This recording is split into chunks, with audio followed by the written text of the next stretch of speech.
اعوذ باللہ من الشیطان الرجیم بسم اللہ الرحمن الرحیم۔ ناظرین اکرام، ضابطہ دیوانی کی دفعہ 100 کے تحت دوسری اپیل پر سپریم کورٹ کا ایک اہم فیصلہ۔ ناظرین اکرام، سپریم کورٹ کے 2 رکنی بینچ جس میں عمر عطا بندیال صاحب اور محمد علی مظہر صاحب تھے، ان کے سامنے قانونی سوال یہ تھا کہ کیا پہلی اپیل خارج ہونے کے بعد ضابطہ دیوانی کی دفعہ 100 کے تحت ہائی کورٹ کے لیے دوسری اپیل منظور کرنا درست تھا یا نہیں۔ ناظرین کا اپیل کنندہ نے پنڈ دادن خان ضلع جہلم میں واقع ایک جائیداد کی بابت دعویٰ داخلیابی بذریعہ شفا دائر کیا۔ یہ پراپرٹی مسول علیہ کے پیش رو نے خریدی تھی جو دوران مقدمہ ہی وفات پا گئے۔ دیوانی عدالت نے فیصلہ اپیل کنندہ کے حق میں کیا، جبکہ مسول علیہ نے اس فیصلے کے خلاف ڈسٹرکٹ کورٹ میں اپیل کر دی جو کہ خارج ہوئی۔ اس فیصلے سے ڈس سیٹسفائیڈ ہو کر ناخوش ہو کر مسول علیہ نے ضابطہ دیوانی کی دفعہ 100 کے تحت دوسری appeal Lahore high court Rawalpindi bench میں دائر کی، اور ہائی کورٹ نے مسول علیہ کی اپیل منظور کرتے ہوئے سول اور ڈسٹرکٹ دونوں عدالتوں کے فیصلوں کو منسوخ کر دیا۔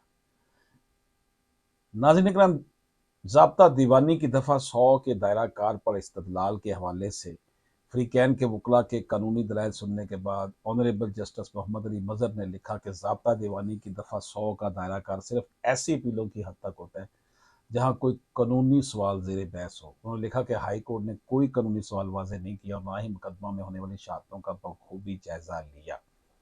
جسٹس محمد علی مظہر نے واضح کیا کہ ضابطہ دیوانی کی دفعہ 100 کے تحت صرف مندرجہ ذیل 3 بنیادوں پر دوسری اپیل دائر کی جا سکتی ہے۔ فیصلہ قانون یا اس سے متعلق معاملات کے خلاف ہے، فیصلے میں قانون یا اس سے متعلق کوئی تنقید واضح ہونے میں ناکام ہے، یعنی کہ کوئی ایشو فریم ہونے سے رہ گیا ہے، ضابطہ دیوانی یا کسی دوسرے متعلقہ قانون میں دیے گئے طریقہ کار سے ہٹ کر کوئی بے ضابطگی ہے۔ جسٹس محمد علی مظہر نے واضح کیا کہ ضابطہ دیوانی کی دفعہ 100 میں واضح لکھا ہے کہ کوئی دوسری اپیل دائر نہیں ہو سکتی ما سوائے ضابطہ دیوانی کی دفعہ 100 میں بیان کردہ بنیادوں کے۔ مزید واضح کیا کہ اگر حقائق کی بابت کوئی سوال زیر بحث ہے تو ضابطہ دیوانی کی دفعہ 96 کا اطلاع ہو۔ اس طرح معزز جج صاحب نے ضابطہ دیوانی کے آرڈر 41 کے رول 31 کا حوالہ دیا کہ اپیل کا فیصلہ کرتے وقت مندرجہ ذیل لوازمات کا فیصلے میں ذکر ہونا لازمی ہے۔ فیصلے کے نکات: نمبر 2 فیصلہ، نمبر 3 فیصلے کی وجوہات، نمبر 4 ریلیف۔